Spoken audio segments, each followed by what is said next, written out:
देखिए वंदना, कितना बढ़िया स्टार्ट देते हैं पंजाब वाले, और हम चाहते हैं पंजाब का, क्योंकि फैन पे चैटर बहुत ज़्यादा रहता है। Rajasthan Royals on the other hand last के 5 ओवर कैसे खेलते, 308 रन बनाए इन्होंने पिछले 5 मैच में, 5 इनिंग्स में, 175 गेंदों में, और इनका स्ट्राइक रेट, रन रेट जो है वो 10 से ऊपर है और स्ट्राइक रेट 180 के आसपास है। तो ये देखा जाए तो राजस्थान रॉयल्स एकदम पेस करके एक्सप्लोड करता है, और यही राइट टेम्पलेट है।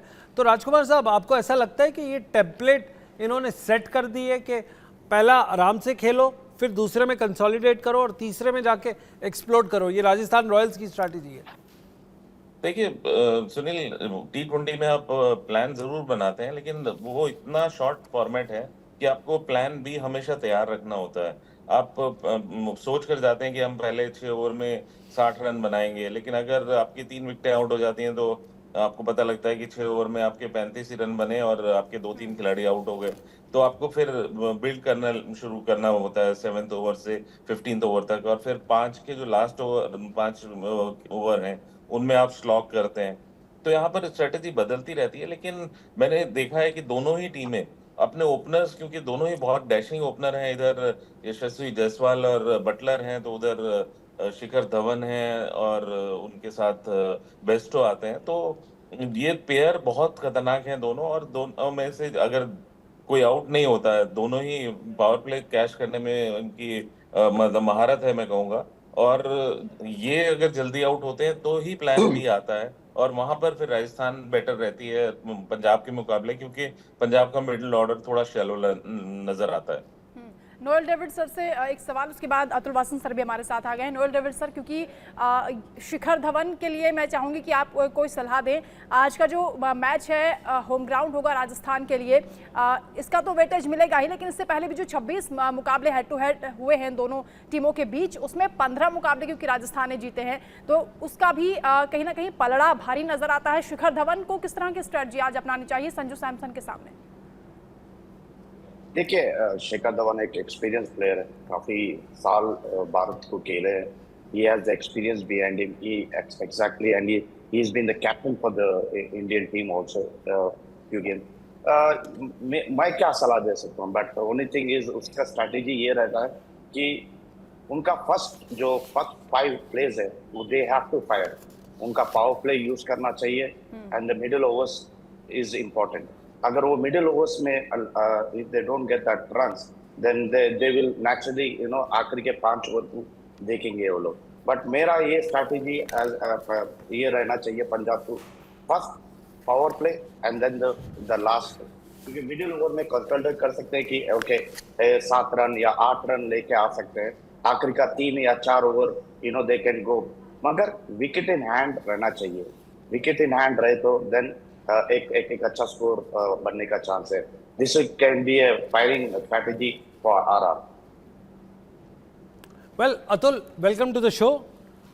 अतुल, आपसे एक बड़ी इंपॉर्टेंट बात पूछनी है। इस पिच पे अगर ओवरकास्ट कंडीशंस हैं जो आसपास लग रहे हैं नॉर्थ इंडिया में हो, तो पहले टॉस तो आएगा, अगर बॉलिंग आ गई तो आपको बॉल ऊपर रखनी है, छोटी रखनी है, कैसे?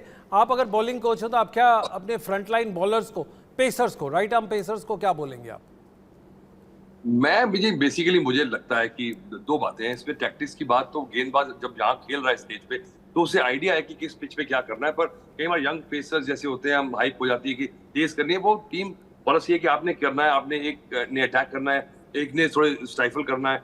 तो मुझे लगता है कि that is not the issue. The issue is to give them the confidence to implement जो हमने तैयार किया, जो आप करना चाह रहे हो। सबसे बड़ी बात होती है मुझे पता है क्या करना है, मैं डालना चाह रहा हूँ वहां पे, पर क्या सब में वो कैपेसिटी है कि जो करना चाह रहे हैं वो डाले। और उसके बाद भी गारंटी नहीं है, क्योंकि बैट्समैन के पास एक और पैंथर है, उसने पहले से ही प्री प्लान किया हुआ है, तो it has to fall into place.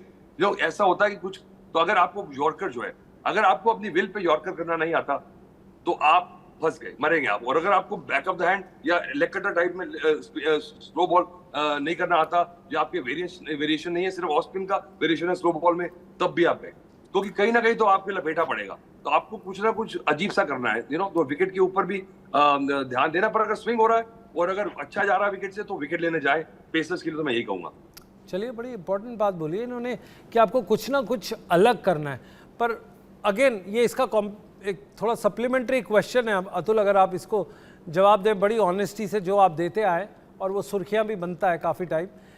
अगर आप बॉलिंग कर रहे हैं और आपके 4 छक्के पड़ गए, आप बॉलर हैं और आपके ऊपर कोई एडवाइस नहीं चल रही है, उस टाइम पे 2 गेंदे आप कौन से भगवान को याद करोगे या कौन से कोच को याद करोगे? उस वक्त क्या सोच रहे होंगे?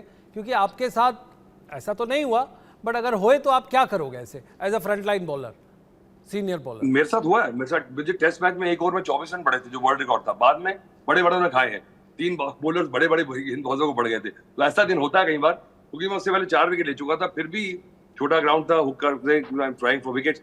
तो ऐसा किसी, आप नॉटिया को देखिए, he was the best bowler couple of seasons ago, he is the fastest, और बड़ा ऑड बॉलर था, और ये 32 रन खा गए लास्ट ओवर में।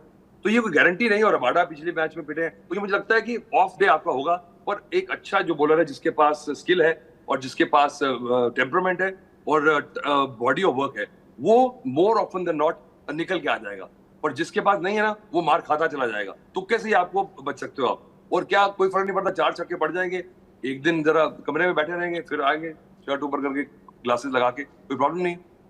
वेल एब्सोल्युटली कोई प्रॉब्लम नहीं है। वंदना, बड़ी इंपॉर्टेंट बात बोली है, जो डगआउट पे डिस्कशन होता है उसी को बताते हैं।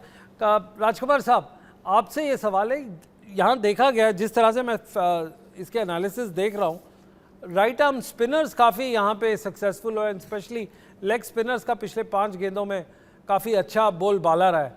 आपको लगता है इट्स हाई टाइम के स्पिनर्स को भी द काइंड ऑफ रिस्पेक्ट मिलनी चाहिए, वो मिलेगी इस परफॉर्मेंस के बाद? देखिए, स्पिनर्स कई सालों से आपने देखा होगा, लेग स्पिनर्स काफी सक्सेसफुल हुए हैं इस फॉर्मेट में। और वो ये वैसे लेग स्पिनर नहीं है जो ऑर्थोडॉक्स लेग स्पिनर्स होते थे। एक सिर्फ आप चहल को छोड़ दीजिए जो कि थोड़ा स्लो डालते हैं, बाकी ये सारे स्पिनर्स वो हैं जो कि तेज और फ्लिपर और गुगली डालते हैं, कोई भी एक भी बॉल लेग स्पिन नहीं करते।